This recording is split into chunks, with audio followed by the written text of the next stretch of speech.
할렐루야. 주님이 빛이십니다. 이런 제목입니다. 인류 최초의 인간이었던 아담과 하와는 뱀에게 이런 유혹을 받습니다.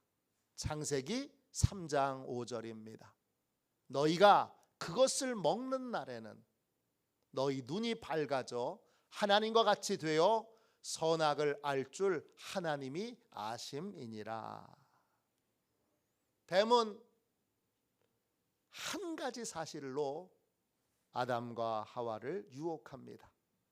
너 선악과를 먹으면 하나님처럼 될 수 있어.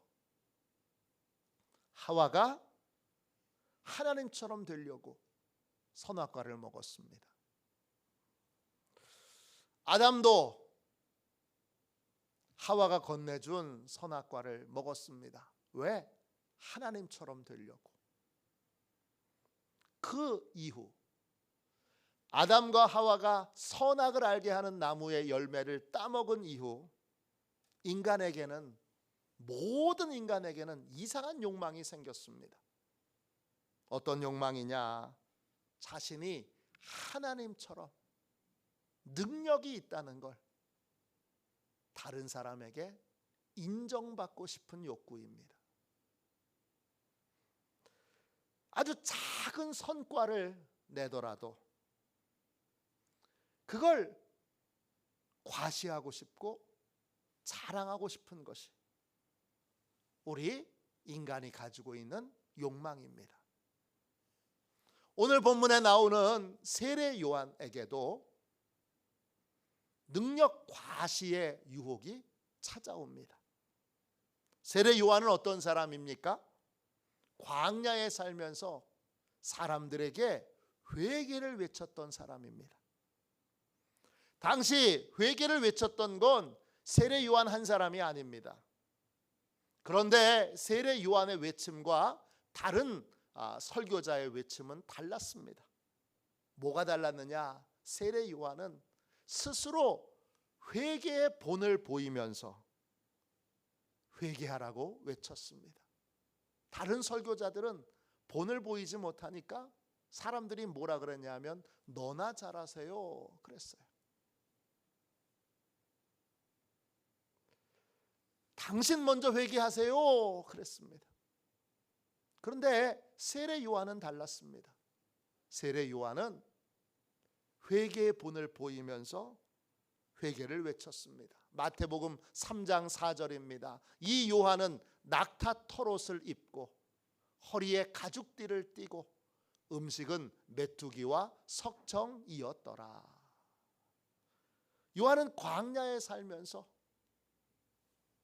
잠자리 먹을거리를 철저히 하나님께 의존했습니다. 낙타 털로 만들 옷 한 벌로 생활했고, 그리고 음식은 메뚜기와 석청을 먹었습니다. 석청은 나무나 돌에서 발견되는 야생 꿀을 말합니다. 그는 농사 지어서 먹고 살지 않았기에 하나님이 오늘 먹을 것을 주시면 먹고 오늘 먹을 걸 주시지 않으면 굶었습니다. 철저하게 하나님을 믿고 의존하는 삶, 하나님께 맡기는 삶을 살았기에 회개하라라고 하는 세례 요한의 외침은 다른 설교자들과 무게가 달랐습니다. 회개의 본을 먼저 보였기에 수많은 사람들이 세례 요한이 있는 광야로 왔습니다. 그리고 세례 요한 앞에 와서 자기의 죄를 자복하고 그리고는 세례를 받았습니다. 마태복음 3장 5절 6절입니다. 이때에 예루살렘과 온 유대와 요단강 사방에서 다 그에게 나와 자기들의 죄를 자복하고 요단강에서 그에게 세례를 받더니, 세례 요한이 있던 곳에는 세례를 받기 위해 줄 서서 기다리는 수많은 사람들의 행렬이 길게 늘어져 있었습니다. 그 모습 자체가 장관이었습니다. 세례 요한은 어떤 사람입니까? 세례 요한은 이스라엘 땅에 종교 개혁을 일으켰던 인물 중에 하나입니다. 이런 세례 요한에게 마귀가 유혹합니다. 사람을 보내서 세례 요한의 여러 업적을 칭송합니다. 그리고는 세례 요한의 능력이 대단하다는 걸 칭찬하면서 그 세례 요한이 이루어 놓은 성과를 자랑하라고, 과시하라고 유혹합니다. 이 과시의 욕구, 자랑의 욕구를 자극하는 건 결국 어떤 것이냐? 세례 요한에게 너 하나님의 자리에 올라, 너 구원자의 자리에 올라, 너 메시아의 자리에 올라, 그런 유혹입니다. 너 대단한 능력을 가지고 있잖아, 너 엄청난 성과를 냈잖아, 수많은 사람들을 회개시켰잖아. 야, 네가 회개시킨 사람의 숫자가 어마어마하잖아. 너 하나님의 자리에 올라, 너 구원자의 자리에 올라. 너 자신을 구원자라고 불러도 손색이 없잖아. 그렇게 마귀가 유혹합니다. 이 유혹에 대해서 세례 요한은 단호하게 거절합니다. 1장 8절 보세요. 그는 이 빛이 아니요 이 빛에 대하여 증언하러 온 자라. 세례 요한은 마귀의 유혹에 단호하게 거절합니다. 나는 빛이 아닙니다. 나는 메시아가 아닙니다. 나는 구원자가 아닙니다. 나는 빛에 대하여 증언하러 온 사람입니다. 이 세례 요한의 고백을 풀어서 설명하면 다음과 같습니다. 나는 믿음의 대상이 아닙니다. 참 믿음의 대상은 예수 그리스도이십니다. 나는 예수 그리스도가 참 구원자이심을 증언하러 온 사람입니다. 세례 요한은 너 구원자라고 스스로 불러도 손색이 없잖아. 그렇게 유혹하는 마귀의 유혹을 단호하게 거절합니다. 이런 세례 요한의 태도를 우리가 자기 부인이라고 부릅니다. 주님이 자기 부인이라고 말씀하셨습니다. 마태복음 16장 24절입니다. 예수께서 제자들에게 이르시되 누구든지 나를 따라오려거든 자기를 부인하고 자기 십자가를 지고 나를 따를 것이니라. 자기를 부인한다, 이 말은 헬라 말로 아파르네오마이입니다. 뜻은 자신에게 능력이 있다는 걸 인정하지 않는 겁니다. 자신에게 지혜가 있다는 걸 인정하지 않는 겁니다. 자기에게 아무런 능력도 아무런 지혜도 없다는 걸 고백하는 겁니다. 모든 변화의 시작은 여기서 시작됩니다. 자기를 부인하는 것에서 시작됩니다. 자기를 부인하지 않으면 아무리 위대한 일을 했더라도 결국 바벨탑을 쌓는 것에 불과합니다. 내 능력으로, 내 지혜로, 내 열심으로 내가 얼마나 노력했는 줄 알아? 내가 얼마나 힘썼는 줄 알아? 그러면서 자기의 노력과 자기의 열심과 자신의 지혜로 뭔가를 이루어냈다고 얘기하는 모든 것들은 결국 바벨탑을 쌓는 것이고, 그것은 결국 아무런 성과 없이 무너지게 됩니다. 한국 교회도 이 유혹에 걸려 넘어진 많은 분들이 계십니다. 뭐 대단한 일을 한 것처럼 그렇게 많은 사람들에게 자신을 과시하고 자랑했는데 결과적으로는 한국 교회에 어떤 도움도 안 되는, 이 조국에 어떤 도움도 안 되는 그냥 바벨탑만 쌓는, 먼지만 펄펄 나게 만든 그러한 많은 분들이 있습니다. 하나님이 역사하시는 진정한 변화의 출발점은 자기 부인에서 시작되어야 합니다. 세례 요한처럼 고백하는 사람에게서 진정한 변화는 시작됩니다. 나는 구원자가 아닙니다. 유일한 구원자는 예수님이십니다. 나는 예수님만이 참 구원자이심을 증언하러 온 사람입니다. 대림절을 맞이하여 우리는 간절한 마음으로 예수님이 내 삶에 오시도록 기다리고 있습니다. 왜 예수님을 기다립니까? 내가 구원자가 아니기 때문입니다. 예수님이 진정한 구원자이시기 때문에 우린 예수님을 기다리는 것입니다. 나는 내 힘으로 어둠의 지배에서 구원받을 수 없습니다. 구원할 수 없습니다. 나는 나 자신을 어둠의 지배에서 구원할 수 없습니다. 내 사랑하는 가족들을 어둠의 지배에서 구원할 수 없습니다. 어둠의 지배에서 우리를 구원하실 수 있는 분은 오직 한 분, 예수 그리스도 뿐입니다.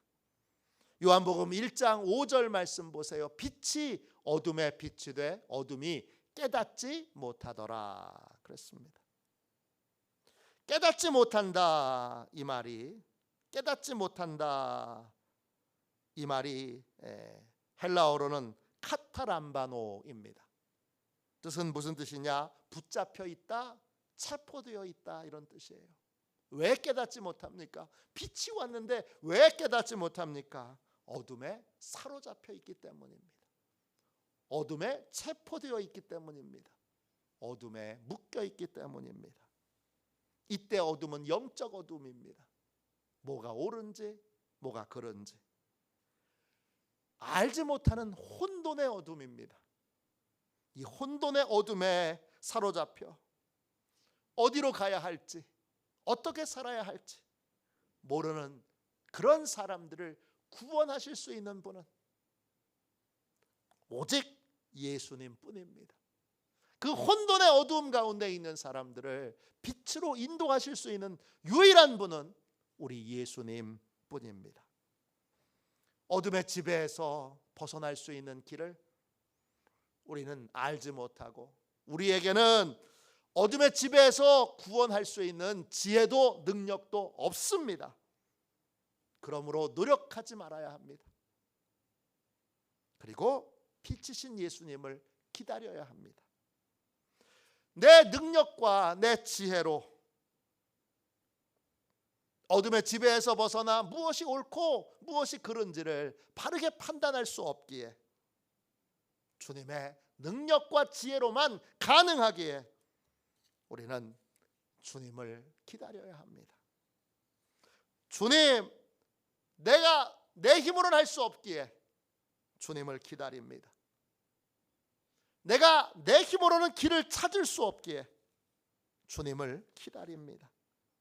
주님, 나에게 오셔서 나에게 임재하셔서 나에게 강림하셔서 나를 어둠의 지배에서 건져내 주시고 진리를 아는 자로, 참과 거짓을 분별하는 자로 그렇게 살아가게 해주세요. 이렇게 기도해야 합니다. 캐나다 밴쿠버에 가면 리전트 칼리지라는 대학이 있습니다. 이 대학에서 오랫동안 영성을 가르쳤던 마르바 던이라고 하는 교수님이 계신데, 그 교수님이 쓴 책 가운데 가장 유명한 책이 안식이라는 책입니다. 마르바 던 교수는 왜 많은 사람들이 안식을 누리지 못하는가, 왜 많은 사람들이 하나님 안에서 쉼을 얻지 못하는가? 그 이유를 단 한 가지로 꼽았습니다. 바쁘기 때문이 아니라 많은 사람들이 쉼을 얻지 못하는 이유는 그들이 하나님처럼 되기를 원하기 때문입니다. 그들이 하나님처럼 되고자 하기 때문입니다. 마르바 더는 안식을 이렇게 설명합니다. 안식이란 하나님처럼 되기를 그치는 것입니다. 하나님처럼 되기 위해 노력하는 것을 멈출 때, 그때 우리에게 찾아오게 되는 것이 안식입니다. 진정한 안식은 자기 부인에서 시작됩니다. 우리는 하나님처럼 될 수 없습니다. 우리는 하나님과 같은 능력을 갖출 수 없습니다. 그렇기 때문에 하나님께 모든 것을 맡기고 하나님의 인도하심을 구하며 하나님의 인도하심을 따라야 합니다. 박윤희 선교사님이 쓰신 책 안고 우는 기도자라는 책에 이런 간증이 나옵니다.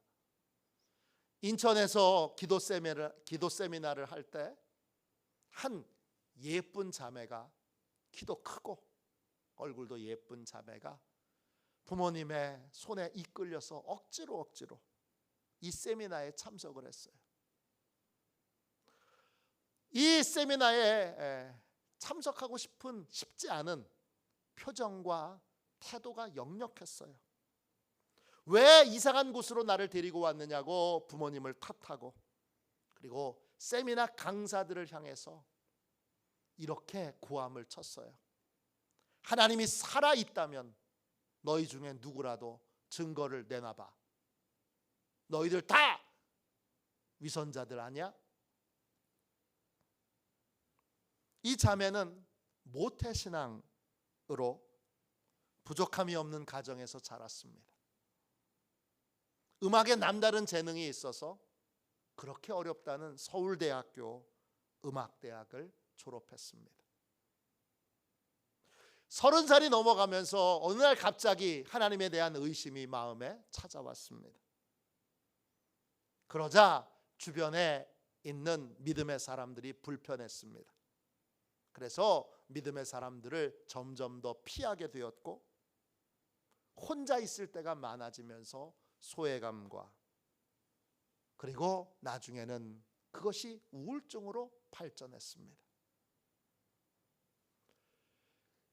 이 자매를 처음 봤을 때 박윤희 선교사님은 자신이 아무것도 할 수 없다는 걸 주님께 인정하고 주님의 도움을 구했습니다. 그러자 주님이 그 자매의 마음을 보여주셨습니다. 그 자매의 마음은 쇠사슬에 묶여 있었습니다. 그리고 어둡고 깊은 동굴 속에 들어가 있었습니다. 그 깊고 어두운 동굴 속에서 이 자매는 사단의 목소리를 대변하고 있었습니다. 하나님을 나한테 보여줘봐. 나는 지옥 갈 것을 생각하니 기뻐. 이렇게 계속 떠드는 이 자매와 박윤희 선교사님이 방에 단 둘이만 남게 됐습니다. 다른 분들을 다 내보내고 두 사람만 남게 되었을 때, 박윤희 선교사님에게는 이 자매의 외침이 다르게 들렸습니다. 주님 살려주세요. 아무도 내게 하나님에 대해 전하지 않았어요. 정말 주님을 알고 싶고 보고 싶어요. 하나님, 전 살고 싶어요. 지옥에 가기 싫어요. 자매의 외침이 다르게 들리자 선교사님은 이 자매가 불쌍하게 여겨지게 됐습니다. 그래서 자매를 꽉 끌어안고 기도하기 시작했습니다. 자매는 계속 선교사님을 밀쳤지만 밀칠수록 더욱 꽉 끌어안았습니다. 기도는 조금 지나서 통곡으로 바뀌었습니다. 주님, 이 딸이 오늘 꼭 치유되어야 합니다. 고쳐주옵소서. 이 딸 안에 있는 사악하고 끈질긴 사단을 쫓아내 주십시오. 저는 아무 능력이 없습니다. 주님만이 이 딸을 고치실 수 있습니다. 주님을 향해 통곡하며 기도할 때 주님이 한 장면을 보여주세요. 이 자매는 자살을 시도한 적이 있습니다. 주님이 보여주신 장면 안에서 이 자매는 자신의 손목에 있는 동맥을 끊어 자살을 시도하는 장면을 보여주셨어요. 손이 벌벌벌벌 떨리면서 울면서 통곡하면서 그렇게 동맥을 끊기 위해 칼을 들이대는 장면이에요. 그 순간 주님이 이 자매에게 하고 싶은 말이 있다는 걸 깨닫게 됐습니다. 그래서 주님의 마음으로 이 자매에게 이렇게 선교사님이 말했습니다. 사랑하는 딸아, 너는 왜 자살하려고 했느냐? 내 생명은 내 것이 아니고 내 것이다. 내가 죽으려고 했을 때 내가 살린 것 아느냐? 너는 이제 죽지 않을 것이다. 회복되어 내 제자가 될 것이다. 내가 겪었던 오랜 고난을 통해 경험하고 만난 내 하나님을 온 열방에 전하게 될 것이다. 선교사님의 이 기도를 듣고 자매는 갑자기 철푸덕 주저앉고 통곡하며 울기 시작했습니다. 절대 깨질 것 같지 않았던 이 단단하고 딱딱한 마음이 이제 그 마음 가운데 생명의 빛이 들어가기 시작했습니다. 그날 그 자매는 치유되었습니다. 하나님께 감사하는 사람이 되었고, 그리고 믿음의 부모님께 불효했던 것들을 회개하고 용서를 구했던 순종하는 자매가 됐습니다. 회개하고 겸손한 태도로 그렇게 있으니 이 자매는 더욱더 아름다운 모습을 갖추게 됐습니다. 아름답고 품이 있는 사람, 누구보다 자기 자신을 사랑하는 사람, 하나님의 은혜 가운데 사는 사람이 된 것입니다. 모든 변화의 출발점은 자기 부인에서 시작됩니다. 바벨탑을 쌓는 인생이 되지 않으려면 자기를 부인하는 삶을 살아야 합니다. 세례 요한처럼 나는 구원자가 아닙니다. 나는 구원자가 아니고 구원자는 예수 그리스도 한 분이십니다. 예수님만이 유일한 구원자이십니다. 이걸 인정하고 증언하는 삶을 살아야 합니다. 그럴 때 주님의 능력과 지혜가 역사하는 진정한 변화를 경험할 수 있고 진정한 변화가 유지될 수 있습니다. 자기 부인의 삶에서 진정한 변화의 역사가 있으니 오늘 자기의 모든 것을 철저히 부인함으로 진정한 변화의 도구와 통로로 쓰임받는 저와 여러분이 되시기를 주님의 이름으로 축원합니다. 축원합니다. 우리 함께 기도하겠습니다.